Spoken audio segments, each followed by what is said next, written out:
أعوذ بالله من الشيطان الرجيم. بسم الله الرحمن الرحيم. تلاوت کردہ آیات مبارکہ کا ترجمہ. وقیل للناس، سارے انسانوں کے سامنے یہ اعلان کیا گیا، هل انتم مجتمعون، کیا تم لوگ جمع ہو جاؤ گے، لعلنا نتبع السحرہ، تاکہ ہم اپنے جادو میں غالب آ جائیں، ان کانوا هم الغالبین، اور یہ سب لوگ ہماری اتباع کریں. فلما جاء السحرہ، پھر جادوگر آ گئے، قالوا لفرعون، اور اپنے بادشاہ فرعون کو کہنے لگے، اَإِنَّ لَنَا لَأَجْرًا، کیا کوئی ہمیں انعام ملے گا، ان کننا نحن الغالبین، اگر ہم انعام میں غالب آئے فرعون کی طرف سے موسیٰ پہ. قال نعم، فرعون کہنے لگا ہاں ہاں انعام ملے گا. وَإِنَّكُمْ إِذًا لَمِنَ الْمُقَرَّبِينَ، تم سب میرے قرب میں داخل ہو جاؤ گے. فَأَلْقَى موسیٰ، پھر حضرت موسیٰ علیہ السلام نے ان سے کہا، القوا ما انتم ملقون، آؤ میدان میں جو کرنا ہے، جو ڈالنا ہے وہ ڈالو. فَأَلْقَوْا حِبَالَهُمْ، جادوگروں نے اپنی رسیاں پھینکی، وَعِصِيَّهُمْ، اور اپنی عصا یعنی لاٹھیاں پھینکی. وَقَالُوا بِعِزَّةِ فِرْعَوْنَ، اور کہنے لگے ہم فرعون کی عزت کی قسم کھاتے ہیں، إِنَّا لَنَحْنُ الْغَالِبُونَ، ہم غالب ہی رہیں گے. فَأَلْقَى مُوسَىٰ عَصَاهُ، پھر حضرت موسیٰ نے اپنا عصائے مبارک بھی ڈال دیا. فَإِذَا هِيَ تَلْقَفُ مَا يَأْفِكُونَ، وہ اژدہا بن کے سب کو نگل گیا. فَأُلْقِيَ السَّحَرَةُ ساجدین، سارے جادوگر سجدے میں چلے گئے. قَالُوا آمَنَّا بِرَبِّ الْعَالَمِينَ، کہنے لگے فرعون کی جگہ ہم اپنے اصلی اللہ پہ ایمان لاتے ہیں، رب موسیٰ و ہارون، جو ہمارا بھی اور موسیٰ کا بھی اور ہارون کا بھی رب ہے. آیت نمبر 39، 40، 41، 42، 43، 44، 45، 46، 47 اور 48، پارہ نمبر 19 سورۃ الشعراء. دنیا میں اعلان عام ہو گیا، ایک بہت بڑا مقابلہ ہے، سارے لوگ جمع ہو جائیں. ایک تو فرعون کی پاور تھی، اعلان میں طاقت تھی. موسیٰ علیہ السلام ابھی اجنبی تھے، حضرت ہارون بھی ابھی اجنبی تھے. لوگوں پہ سارا اثر کس کا تھا؟ فرعون کا تھا. اس لیے سب کی طرف سے تیاریاں کر دی گئی اور بہت بڑا ایک میدان سجایا گیا، اور اس کے اندر موسیٰ علیہ السلام بھی تشریف لا رہے ہیں، ہارون بھی تشریف لا رہے ہیں. آپ کے ساتھ عوام نہیں ہیں، عوام ساری کی ساری جادوگر ہیں، یا ان کے ساتھ ہے، یا فرعون کی سرپرستی میں وہاں بیٹھی ہوئی ہے. جس وقت وہ آ گئے اس کے بعد انہوں نے یہ کہا، آ جاؤ تم اکٹھے ہو جاؤ، اگر ہم آج غالب آئے نا تو یہ جتنے ہمارے پیچھے چل رہے ہیں لوگ یہ ہمارے ہی رہیں گے. کیا ہوں گے؟ ہمارے ہی رہیں گے. ظاہر ہے کہ اب سب کے جادو، سب کی کہانت، سب نجومی مشہور سے مشہور فرعون نے بلائے تھے. ادھر موسیٰ علیہ السلام ہیں، ابھی تک آپ سے کوئی لوگوں کا اتنا تعارف بھی نہیں تھا، لیکن آپ کو یہ پتا تھا مجھے بھیجا کس نے ہے؟ اللہ نے. جب اللہ نے بھیجا ہے تو دنیا ساری جمع ہو جائے. جو اللہ کا بھیجا ہوا بچہ ہوتا ہے نا، اللہ رب العزت اس کی لاج بھی رکھتے ہیں، اس کی عزت بھی رکھتے ہیں، اور اس میں دین کو غلبہ بھی نصیب فرماتے ہیں. پھر کیا ہوا؟ اب یہ جادوگر فرعون کے دربار میں آئے، کہنے لگے بادشاہ ہمیں یہ تو بتائیں اگر ہم جیت جائیں ہمیں انعام دیں گے کہ نہیں دیں گے؟ اس نے کہا بالکل، تم میرے مقرب اور قریبی اور خاص بن جاؤ گے. بادشاہ کا خاص ہو جانا، ہیں جی، بادشاہ کا، یہ بادشاہ کا جو گھر کا سویپر ہوتا ہے نا، اس کا پرسنل، وہ بھی بڑا فخر کر رہا ہوتا ہے، جناب میں اتنے گٹر صاف کرنا. کیا کرتا ہوں؟ جو اس کا ڈرائیور ہوتا ہے وہ بھی باقی ڈرائیوروں پہ فخر کرتا ہے. جو اس کا کوک ہوتا ہے وہ بھی کیا کرتا ہے؟ فخر کرتا ہے. جو اس کے گھر میں کوئی اماں صفائی والی ہوتی ہے وہ بھی. خاص طور پہ یہ جو کرپشن کا دور ہے، ہم کسی سرکاری اسپتال میں جاتے ہیں نا، کوئی بندہ کسی کو لفٹ نہیں کرواتا ہے، لیکن اگر وہاں کی کوئی صفائی والی آپ کی جانتی ہے، یا وہاں کا کوئی چوکیدار ہے، یا وہاں کا کوئی ڈرائیور ہے، یا ڈاکٹر کا کوئی پرسنل خادم ہے، وہ آپ کا کام وہ کروا دیتا ہے جو بڑی سے بڑی سفارش سے بھی نہیں ہوتا. فرعون نے بھی یہ کہا بھائی جب میں تمہیں اپنا قربت دے دوں گا، خاص محل میں لے آؤں گا، تم میرے خاص خادم بن جاؤ گے، عوام میں تم نہیں رہو گے. یہ بھی بہت بڑا اعزاز تھا. کیا تھا؟ بہت بڑا اعزاز تھا. ظاہر ہے بھائی بادشاہ کے کھانے چکھ لینا روزانہ اور وہی چائے پی لینا ہے، خاص طور کے وہ پانی پی لینا، اور جناب بادشاہ کے روپ کے مطابق وہاں پہ لباس بھی، یونیفارم بھی، جوتے اچھے، بہت سی چیزیں ان کو ملتی ہیں نا، مراعات تو ملتی ہیں، کیا ملتی ہیں؟ مراعات تو ملتی ہیں۔ تو وعدہ یہ ہوا کہ اگر تم جیتو گے تو فرعون تمہیں اپنے قربا میں بنا لے گا، اپنے مقربین میں بنا لے گا۔ اب موسیٰ تشریف لائے، میدان سج گیا، آپ نے کھل ڈل کے کہا القوا ما انتم ملقون، جو تم نے ڈالنا ہے، جو تم نے کرتب دکھانے ہیں، جو تم نے جادو کرنا ہے، جو تمہارے پاس فن ہے، جو مہارت ہے، جو تم سارے جمع ہو کے آئے ہو، تم کرو بھائی جو کرنا ہے، پہلے تم کرو، پہلے تم کرو۔ انہوں نے جناب رسیاں ڈالی، لاٹھیاں ڈالی، اور وہ سانپ لگ رہے تھے۔ کیا لگ رہے تھے؟ سانپ لگ رہے تھے۔ مطلب بظاہر ہر بندہ ان کو کیا سمجھ رہا تھا؟ سانپ ہے۔ تھی وہ کیا؟ رسیاں اور لاٹھیاں۔ ان دور میں نا ہر بندہ لاٹھی لے کے چلتا ہوتا تھا، اور یہ لاٹھی کی عادت بہت سی قوموں میں رہی ہے۔ ہمارے نبی صلی اللہ علیہ وسلم کے پاس بھی عصائے مبارک تھا، حضرت موسیٰ کے ساتھ بھی عصائے مبارک تھا، کیونکہ نبی بکریاں چراتے تھے، سارے نبی بکریاں چراتے تھے، اور بکریوں والوں کے پاس آپ کو پتہ ہے عصا تو ہوتے ہی ہوتے ہیں۔ تو یہ لاٹھی بھی اللہ کے نبی کی سنت ہے۔ کیا ہے؟ اللہ کے نبی کی سنت ہے، آپ صلی اللہ علیہ وسلم اس کو استعمال فرماتے تھے۔ تو سب نے اپنی لاٹھیاں، اپنی رسیاں وہاں پہ پھینک دی، اور میدان سج گیا، اور وہ بالکل سانپ محسوس ہونے لگے۔ لوگ بڑے اس وقت غالب تھے، اور وہ سمجھنے لگے کہ آج ہماری فتح ہوگی، آج کوئی فتح نہیں کر سکتا۔ وہ اتنے جادوگر تھے، پورا میدان بھر گیا۔ حضرت موسیٰ کی باری آ گئی، لو جی ہم نے اپنا کام کر دیا، اب آپ کریں۔ دیکھیں اللہ کی ذات پہ توکل جو ہوتا ہے نا، اس کی کوئی قیمت نہیں ہے۔ آپ کسی مشکل میں آپ اپنے آنکھیں بند کر کے اپنے دماغ میں اپنے رب کی طرف توجہ اختیار کر لے تو انشاءاللہ العزیز اللہ آپ کی وہ مدد فرمائیں گے جو آپ کے تصور میں نہیں ہے، جو آپ کے ذہن میں نہیں ہے، جو آپ کی سوچ میں نہیں ہے۔ اور اگر ہم خود بھی چودھری بن جائیں اور یہ کہیں ہمیں کسی کی مدد کی ضرورت نہیں ہے تو پھر اللہ ذلیل بھی کر دیں گے، اللہ ذلیل بھی کر دیں گے۔ اور اس طرح نبی بھی جو ہوتے ہیں نا، اللہ ان کو بھی بعض دفعہ آزماتے ہیں۔ ہمارے نبی صلی اللہ علیہ وسلم کی اونٹنی ایک دفعہ پیچھے رہ گئی، مقابلہ تھا، صحابہ نے کہا یا رسول اللہ یہ کیسے ہو سکتا ہے؟ آپ نے فرمایا دیکھو ہر چیز کی بلندی اور ہر چیز کی پستی یہ دونوں اللہ کے ہاتھ میں ہیں، مخلوق کے لیے۔ کس کے لیے؟ ہم مخلوق ہیں، کبھی جیتنا کبھی ہارنا، لیکن اللہ خالق ہے، اللہ ہارتا نہیں ہے۔ جس طرح حضرت عائشہ کے ساتھ آپ کی دوڑ لگ گئی ہے، ایک دفعہ حضرت عائشہ سے نبی پاک آگے نکل گئے، دوسری مرتبہ ان کا اچھا پھر میں دوڑ لگاؤں گی، حضور نے کہا ٹھیک ہے لگاؤ، وہ لگائی تو جان بوجھ کے نبی پاک سلو ہو گئے، حضرت عائشہ آگے نکل گئی ہے، حضرت عائشہ آگے نکل گئی۔ تو اللہ کے نبی دل جوئی کے لیے بھی ایسا کرتے تھے، اور اللہ بھی یہ چاہتے ہیں کہ نبی نبی ہوتا ہے، خدا خدا خدا ہوتا ہے۔ جس وقت یہ سانپ نظر آنے لگے، گراؤنڈ بھر گئے، سارے کوئی تالیاں مار رہا ہے، کوئی خوش ہو رہا ہے، جناب ایک موسیٰ کیا کرے گا یہاں پہ، سارے جادوگروں کے کرتب ہے، سب کے ماہرانہ انداز ہے، سب چیزیں ہیں۔ حضرت موسیٰ علیہ السلام نے کیا کیا؟ عصا، اپنی لاٹھی ایسے ڈالی، اور ان کی تو بہت لاٹھیاں تھیں، بہت رسیاں تھیں، آپ نے اپنے ایک عصا ڈالا، فَإِذَا هِيَ تَلْقَفُ مَا يَأْفِكُونَ، وہ بڑا اژدہا بن گیا، اور یہ ساری رسیاں، سارے سانپ، سارے عصا نگل کے چلا گیا، گراؤنڈ بالکل خالی ہو گیا، اور ایک عصا بیٹھا۔ وہی لاٹھی تھی نا، اس کو آپ نے ایسے پھینکا، وہ سانپ نہیں بلکہ اژدہا بن گئی، اور تمام سانپوں کو کیا ہو گئی؟ نگل گئی۔ جب نگل گئی، اب وہ جادوگر، ان کی مہارت دنیا جن کا نام لیتی ہے، ان کا ڈنکا بجتا ہے، بڑے بڑے نجومی، کوئی کس علاقے سے آیا ہوا ہے، کوئی کس علاقے سے آیا ہوا ہے، کوئی کس علاقے سے آیا ہوا ہے، بین الاقوامی شہرت یافتہ ہی لوگ آئیں گے نا، ظاہر ہے اس وقت جب فرعون ان کو بلائے گا۔ پھر اس کے بعد وہ اتنا ان کو مضبوط انداز تھا کہ فرعون سے کہنے لگے ہم جیتیں گے بھی، آپ ہمارے انعام کا کیا کریں؟ اعلان کریں۔ وہ بھی اس نے کر دیا، ہر اعتبار سے وہ جیتے ہوئے تھے۔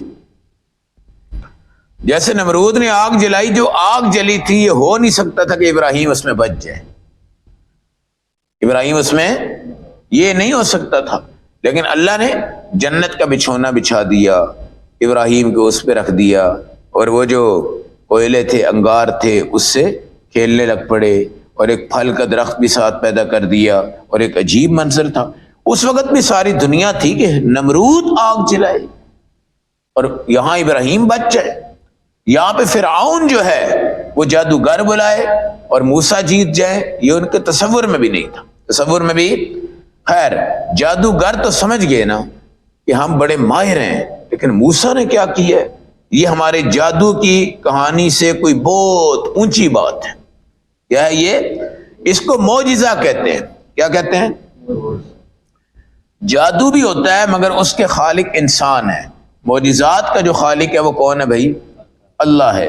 حالانکہ جادو بھی بندے کو حیران کرتا ہے اور معجزہ بھی بندے کو حیران کرتا ہے، لیکن جادو کا سیکھنا کفر ہے، معجزے پہ ایمان لانا ایمان۔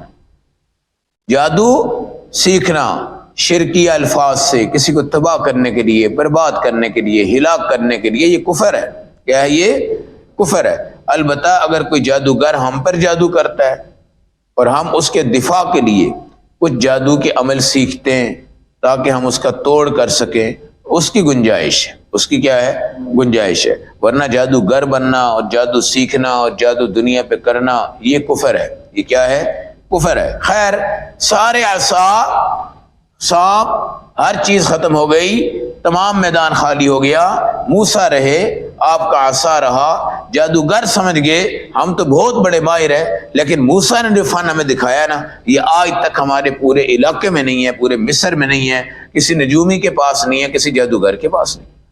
جو انجینئر ہوتا ہے نا، انجینئر، اگر اس کے سامنے کوئی فنکاری کر دے نا، مہارت کر دے، وہ انجینئر سمجھتا ہے یار واقعتاً کام بھی انجینئر کا ہے اور کمال کا کام ہے، اور یہ آج تک ہماری ڈکشنری میں گزرا نہیں ہے۔ تو جادوگر حقیقت سمجھ گئے، اور ہوا کیا؟ کوئی بات نہیں کی حضرت موسیٰ نے، بس ایک لاٹھی پہ کی ہے، وہ عصا بن گیا اور ان کو نگل لیا ہے۔ فَأُلْقِيَ السَّحَرَةُ سَاجِدِينَ، سارے جادوگر اللہ کے سامنے سجدہ ریز ہو گئے۔ یہ کیسا انقلاب ہے جی؟ کیسا انقلاب ہے؟ اللہ کی مدد آ رہی ہے، جاؤ فرعون کے پاس، دین کی دعوت دینی ہے، مدد تمہاری اللہ کرے گا، معاونت تمہاری اللہ کرے گا، چمک تمہیں اللہ عطا فرمائے گا، عزت تمہیں اللہ عطا فرمائے گا، غلبہ تمہیں اللہ عطا فرمائے گا۔ پھر ایک بات اور یاد رکھیں، اللہ جب کسی کو کامیاب کرتے ہیں نا، پہلے اس کو بالکل ناکامی کے قریب لے جاتے ہیں، اور دنیا اس کی ناکامی دور نہیں کر سکتی، اور وہ مایوس ہو جاتا ہے، اور وہ سمجھتا ہے کہ اب میں پکا کیا ہو گیا ہوں؟ ناکام ہو گیا، میری ناکامی کو کامیابی میں کوئی بدل ہے۔ اس ٹائم پھر اللہ اس کو اٹھاتے ہیں اور اس کو کامیاب کرتے ہیں۔ وہ بندہ اس چیز کا معترف ہوتا ہے کہ یا کہتا یہ کام صرف اللہ کا تھا، یہ کام اور کوئی کر بھی نہیں سکتا تھا۔ جب وہ یہ سمجھتا ہے کہ اللہ میرے اتنے قریب ہے، تو اس طرح آج انہوں نے بھی سمجھ لیا۔ فَأُلْقِيَ السَّحَرَةُ سَاجِدِينَ، سجدے میں چلے گئے۔ اچھا اب دیکھو، یہ فرعون کی فوج ہے، فرعون کے سپاہی ہیں، فرعون کے چوکیدار ہیں، فرعون کے چپراسی ہیں، اور فرعون اتنا طاقتور آدمی تھا، اس کے سامنے جب سجدہ ہو گیا نا رب کو، تو ان تمام جادوگروں میں ایک نئی توانائی اور نئی قوت اور نیا جذبہ اور نئی بہادری پیدا ہو گئی۔ ورنہ ایک بادشاہ کے سامنے اس کی رعایا کہاں کوئی اعلان کر سکتی ہے؟ ایک تو ہارے ہوئے ہیں، وہ تو کانپنے چاہیے کہ ابھی پتہ نہیں فرعون نے ہمارا کیا کرنا ہے۔ وہ ہاتھ باندھتے، کوئی معافیاں مانگتے، کوئی گڑ گڑاتے، کوئی ادھر جاتے، کوئی ادھر جاتا، یہ سارے ہی جادوگر سیدھے سجدے میں، اور فرعون ہکا بکا بیٹھا ہوا ہے۔ وہ یہ کیا ہو گیا؟ یہ کیا ہو گیا؟ اب سجدے سے جب سر اٹھے تو اللہ نے سجدے کے صدقے سے ان میں بہادری پیدا فرمائی، طاقت پیدا فرمائی، قوت پیدا فرمائی۔ فوراً کہنے لگے آمنا برب العالمین، ہم تو اپنے اللہ وحدہ لا شریک کو مانتے ہیں۔ جی یہ جو بابے ہیں نا، یہ بابے ہیں، اللہ ان کو ہدایت دے، ورنہ ان کی قبر کتنی آگ برساتی ہے میرے اور آپ کے تصور میں نہیں ہے، اور ہم بھی کوئی جنت کا ٹکٹ لے کے نہیں بیٹھے ہوئے، کیا پتہ ہماری قبر میں کیا حالت ہوگی، یاد رکھیں۔ مگر یہ جو بدبخت لوگ ہیں اپنے آپ کو مریدوں کو کہتے ہیں جھک جاؤ، سجدہ کرو، گٹے چومو، گوڑے چومو، اور جناب قوالیاں قبروں پہ جا کے بھنگڑے بھنگڑے بھنگڑے قبروں پہ جا کے یقین نہیں آتا تو یہ کسی دیوبندی مولوی اور فرقے کی بات نہیں ہے، یہاں پہ اٹاری دربار میں جمعرات کو دیکھ لو جا کے۔ یہ اٹاری دربار میں یہ جو قصے چلتے ہیں نا، یہ 15 سال سے چل رہے ہیں۔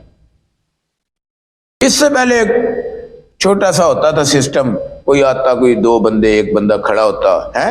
بعد میں جب یہ سڑکیں بنی اور یہاں سے یہ مزار اٹھایا، اس کے اندر سے کچھ نکلا ہی نہیں ہے، کچھ بھی نہیں نکلا۔ یہ ہمارا ایس ایچ او نشتر تھانے کا اس کی نگرانی کر رہا تھا، اور اس نے ہمیں خود 1 to 1 کہا ہے جی کچھ بھی نہیں سی اندر۔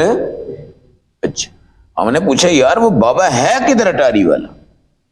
کہنے لگے جناب جدو فوت ہے نا، انہیں مریدہ نے جھگڑا کیتا، اسی نے اتھے لے کے جانا، کسی نے کیا اتھے لے کے جانا، ہوا آئی ہے تو ہوا انہیں چک کے لے گئی۔ یہ بات مشہور تھی۔ اچھا، یہاں پر لوگ کیا کرتے ہیں، تالے، یہ تالے والوں کی بڑی موج ہیں۔ یہاں پر روز کوئی 50-100 تالا لوگ لگا جاتے ہیں، شام کو وہ لوگ کھولتے ہیں اور کھول کے ان کو بیچ دیتے ہیں۔ اب تالے کی کیا چکر ہے جناب، جڑا ایتھے تالا لا دے گا انہیں گھر کدی چور نہیں بڑھے گا، تو گھر کا دروازہ کدی نہیں کھول سکتا۔ یہ ہمارے سامنے کی بات ہے، ہمارے سامنے۔ ہمارے سے جو 100 سال والے بزرگ ہیں، یہ 90 سال والے، انہوں نے تو اس کو دیکھا بھی ہوا، ہم نے دیکھا نہیں ہوا۔ بہرحال یہ سڑکیں جب بنی تو بہت سی چیزیں اس میں انہوں نے گرائی، کوئی مسجدیں بھی گری اور کئی نعم البدل کے طور پہ مسجدیں بنا کے دی، یہ میٹرو بنی، یہ اس طرح کے بہت سسٹم تھے۔ اس کے بعد یہ بھی گرا دیا گیا اور اس کے اندر کچھ بھی نہیں نکلا، اور باہر سے کفن لائے ہیں، نیا کفن، اس میں تھوڑی سی مٹی ڈال کے دوسری جگہ قبر بنا کے اس کے اوپر مزار بنا دی۔ یہ ہے اٹاری دربار، اور اس کی دنیا گواہ ہے، دنیا گواہ ہے۔ اب کیا ہوا جناب، یہ سرکاری تحویل میں چلا گیا اور اب یہ ٹھیکے پہ چل رہا ہے، اور ٹھیکے پہ چلتے ہوئے یہاں پہ کھانے پینے والے بھی سسٹم چل گئے ہیں، اور یہاں پر قوالیاں بھی ہوتی ہیں، یہاں پہ بھنگڑے بھی ہوتے ہیں، یہاں پہ عورتیں بھی ناچتی ہیں، یہاں پہ مرد بھی ناچتے ہیں، یہاں پتہ نہیں کیا کیا ہوتا ہے۔ وہ فرعون کے جادوگر وہ کہتے ہیں آمنا برب العالمین، ہم اس اللہ پہ ایمان لاتے ہیں جو رب العالمین ہے۔ وہ ایک انگریز نے کہا تھا نا یار، ہم اگر بت بناتے ہیں اور ان کو کھڑا کر کے پوچھتے ہیں تم سے پھر بھی بہتر ہے، کیا کہتا ہے تم سے؟ ہم نے کہا وہ کیوں؟ کہنے لگا تم بتوں کو لٹا کے پوچھتے ہو، ہم تو پھر کھڑا کر کے پوچھ رہے ہیں جی۔ یہ ایک بت ہے ہمارے ادھر، یہ مال روڈ پہ پنجاب یونیورسٹی اولڈ کیمپس کے باہر کھڑا ہوا ہے، آج بھی ہے وہ، ہے جی۔ وہ بت، وہ بھی بت ہی ہے۔ عجائب گھر میں دیکھیں کتنے بت ہیں، مختلف جگہوں میں دیکھیں، باہر کے یورپ میں بت ہی بت ہیں سارے کے سارے۔ اب وہ کہیں جناب ہم تو اس کو کھڑا کر کے اس کی پوجا کرتے ہیں۔ تمہارا بابا جب مرتا ہے اور تم جناب اس کی قبر کو چومتے ہو، سانو پتر دے دے، سانو دھی دے دے، ساڈا یہ ہو گیا، صحیح کر دے ساڈا، او بھائی اللہ کدھر ہے؟ اللہ کدھر ہے؟ حی قیوم، جس کو اونگ نہیں آتی، نیند نہیں آتی، پھر بھی وہ اللہ سب سے بڑا غیرت مند ہے، لیکن نبی پاک کی امت پر اللہ برداشت فرما لیتے ہیں کہ چلو یار اب میں اتنے بندوں کو شرک کی حالت میں موت دے دوں گا تو میرا حبیب کتنا روئے گا قیامت کے دن، ہائے میری امت کیسے شرک میں آ گئی ہے۔ اس لیے اللہ مہلت دیتے ہیں، سیدھا ہو جائے، کوئی دھکا لگ جائے، کوئی جھٹکا لگ جائے، کوئی اللہ کی طرف ہی مڑ جائے، اللہ کی طرف۔ القی السحرۃ ساجدین، سجدے میں طاقت ہوتی ہے، سجدہ دیکھیں، سجدہ ہوا، حدیث میں آتا ہے سب سے قریب بندہ وہ ہے جو سجدے کی حالت میں ہوتا ہے۔ کس میں ہوتا ہے؟ اور یہ جنہوں نے جناب 2 سال کے چلے کاٹے ہوتے ہیں اور وضو نہیں، استنجا نہیں، پتہ نہیں پیشاب کہاں کرتے ہیں، پخانہ کہاں کرتے ہیں، اور لوگ جناب کہتے ہیں یہ چلے والی سرکار ہے۔ کیا ہے یہ؟ چلے والی۔ اور چلے والی سرکار نے اگر کبھی سجدہ ہی نہیں کیا تو اس پہ تو صبح شام لعنت ہوتی ہے۔ کیا ہوتی ہے؟ لعنت ہوتی ہے۔ خدا کی قسم اگر میں بھی یہاں پیر بن کے بیٹھ جاؤں، نماز کوئی نہیں، قرآن کوئی نہیں، رکوع کوئی نہیں، تو میرے اوپر لعنت ہی ہونی ہے نا، میرے اوپر کوئی رحمت تو نہیں ہونی۔ اب وہ 2 سال جناب اس نے چلہ کاٹا ہے، اس نے سال چلہ کاٹا ہے، اور یہ جناب فلاں کا چلہ گایا، اور یہ فلاں کی چلہ گایا، اور یہ فلاں کی چلہ گایا، اور لوگ جا کے اس کے چوم رہے ہوتے ہیں، چاٹ رہے ہوتے ہیں، کیا کر رہے ہوتے ہیں، کیا نہیں کر رہے ہوتے۔ یہ حضرت علی حجویری رحمۃ اللہ علیہ کے جو علاقہ ہے دربار جو ہے، تو یہ ہمارا بھی پرانا رہائشی علاقہ ہے، تو یہ تو بہت بڑی شخصیت ہے، یہ تو بہت بڑے اللہ کے ولی ہیں۔ ان لوگوں نے تو لاہور کو اور اس علاقے کو سجایا ہے، اور اللہ رب العزت کے نام کے صدقے سے اس کو بچایا ہے ان لوگوں نے۔ بہت اللہ والے لوگ تھے، لیکن آج کل دیکھو وہاں کیا ہوتا ہے۔ چور وہاں پہ رہے، شرابی وہاں پہ ہے، زانی وہاں پہ ہے، ڈاکو وہاں پہ ہے، اور پولیس والے ہمارے کئی بھائی ہم نے دیکھا ہے وہ بھی بیچ میں ملے ہوتے ہیں۔ مجھے یاد ہے کہ میں 1990 میں، ہمارا پیچھے ایک مدرسہ ہے تو وہاں سے ہم پیدل نکلتے تھے، اور یہ دربار سے نکلتے تھے، پھر بھاٹی جاتے تھے، بھاٹی سے پھر مزدہ پہ ہم بیٹھ کے نا اسٹوڈنٹ کے طور پہ ہم جامعہ اشرفیہ مسلم ڈون جاتے تھے۔ میں بھی ایسے دربار سے روزانہ کی طرح جا رہا ہوں تو مجھے کسی نے یہاں سے پکڑ کے کھینچا پیچھے۔ میں نے کہا کیا ہوا؟ میری عمر شاید 15 سال تھی، 14-15 سال تھی۔ کہتا چور چور چور چور ہے نا، پھڑ لو۔ ٹھیک ہے، مجھے وہ پکڑ کے جناب وہاں سے سائڈ پہ لے گئے، اور وہاں پولیس جمع تھی۔ کہنے لو جناب انہیں چوری کی تھی، میں کہا یار میرے کول کی چیز، میرے پاس 4 آنے پڑے ہوئے تھے، وہ اسٹوڈنٹ کا کرایہ ہم دے کے جاتے تھے مزدہ والے کو، واپس آتے تھے۔ خیر وہ پکڑ کے لے گئے جناب، بٹھا دیا۔ ایک اور بندہ آیا، مجھے کہتا ہے کتنے جا رہے سی؟ میں کہا جامعہ اشرفیہ۔ اچھا وہابیاں دے مدرسے میں کہا جی۔ اچھا چلو ٹھیک ہے، کلمہ سنا دیو۔ میں نے کلمہ سنایا تو بہرحال کرتے کراتے کہنا یار دوسرے کو کہتے ہیں، دوسرے کو پولیس والا بھائی دوسرے بھائی کو کہہ رہا ہے یار تو چول آدمی ہے، کیوں پھاڑ کے لے ہیں تو یار؟ اچھا میں کہا یار اچھا۔ ایک بندہ اور تھا، اس نے روپیہ مجھے دے دیا، مجھے کہتا جا یار تو جا، چلا گیا۔ یہ نظام ہوتا ہے وہاں، چونکہ ہم رہتے رہے ہیں جی، تو اللہ ہمارے یہ پولیس والے بھائیوں کو بھی ہدایت دے بھائی۔ یہ بعض دفعہ اس طرح ہوتا ہے جیب قطرے بھی بھائی ان کو جانتے پہچانتے ہیں، اور وہاں پہ لائن لگی ہوتی ہے۔ اب وہ لوگوں کو بیوقوف بنایا ہوا ہے، لوگ چادر خریدتے ہیں، جا کے حضرت علی حجویری کی قبر پہ رکھتے ہیں، ان کی عقیدت ہے، ان کی محبت ہے۔ بعد میں وہی چادریں وہاں سے اترتی ہیں اور دوبارہ سے سیل ہو جاتی ہیں۔ جس طرح کی ڈاکٹر آج کل ہمارے ہیں نا، انہوں نے بھی یہی فن چلایا ہوا ہے، یہ دوائی وہاں سے لے آؤ، یہ دوائی وہاں سے لے آؤ، یہ دوائی وہاں سے لے آؤ۔ اب جناب ہم نے دوائیاں دی، اتنا بڑا شاپر اندر، اور جناب پتہ نہیں کتنی وہ لگتی ہیں، کتنی جا کے واپس بک جاتی ہیں۔ یہ سارا نظام ہے۔ اس طرح یہ ڈاکٹر کی کمائی حرام ہے۔ ڈاکٹر اگر کسی کمپنی کو نوازتا ہے اور اس کے اندر اس نے اپنا کمیشن جائز رکھا ہوا ہے کہ جو بھی کچھ کیا ہوا ہے، تو یہ ڈاکٹر کی کمائی جائز نہیں ہے۔ ڈاکٹر کو چاہیے کہ اعتدال پسندی سے چلے، اپنی فیس لیتا ہے بے شک لے، سب کچھ کرے، لیکن یہ کام بالکل غلط ہے۔ تو اس طرح دیکھیں اللہ کے ہاں سجدہ جب آتا ہے نا، سارا کچھ صاف ہو جاتا ہے، گند ختم، جادو ختم، کہانت ختم، سحر ختم، فرعون کا رعب ختم، دبدبہ ختم، اس کی طاقت ختم۔ ایک دم اٹھیں سجدے سے، قالوا آمنا برب العالمین، ہم اللہ کو مانتے ہیں، رب موسیٰ و ہارون۔ کون اللہ ہے؟ جو موسیٰ کا بھی رب ہے، ہارون کا بھی رب ہے۔ اتنی جرت کے ساتھ فرعون کے جادوگروں کا ایمان مجھے اور آپ کو جھنجھوڑ رہا ہے کہ یار کہاں وہ اتنے پکے جادوگر اسلام پہ آگے اور اللہ کو مان لیا، اور تم پڑھے لکھے آدمی جا کر قبروں کی پوجا کرتے ہو، مرنے والے کو کھلا رہے پلا رہے، گلہ ہے گلے میں پیسہ۔ یہ ہر ویگن والے کا ایمان ہے۔ ایک تو وہ شمع سٹاپ ہے، جیل ہے جہاں پہ جیل، اس کے باہر نہ ایک وہ تھا قبر تھی، پتہ نہیں اب ہے یا نہیں ہے، اب میرا حال شاید وہ بھی غائب ہو گئی ہے۔ تو وہاں پر ہر ویگن والا پیسے ڈالتا ہی ڈالتا ہے۔ یہاں پر اٹاری دربار میں ہر ویگن والا پیسے ڈالتا ہی ڈالتا ہے۔ گھر میں بوڑھا باپ بھوکا ہے اس کو نہیں کھلاتے، اور یہاں پہ مرنے والوں کے قبر کے اوپر جا کے گلے میں ڈالنے کا کیا فائدہ؟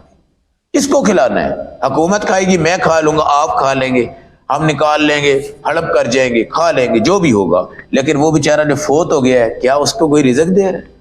یا اس بیچارے کو زندگی میں کبھی نہیں کھلایا، مرنے کے بعد لوگوں کو دکھلاوے کے لیے کام کرتے ہیں۔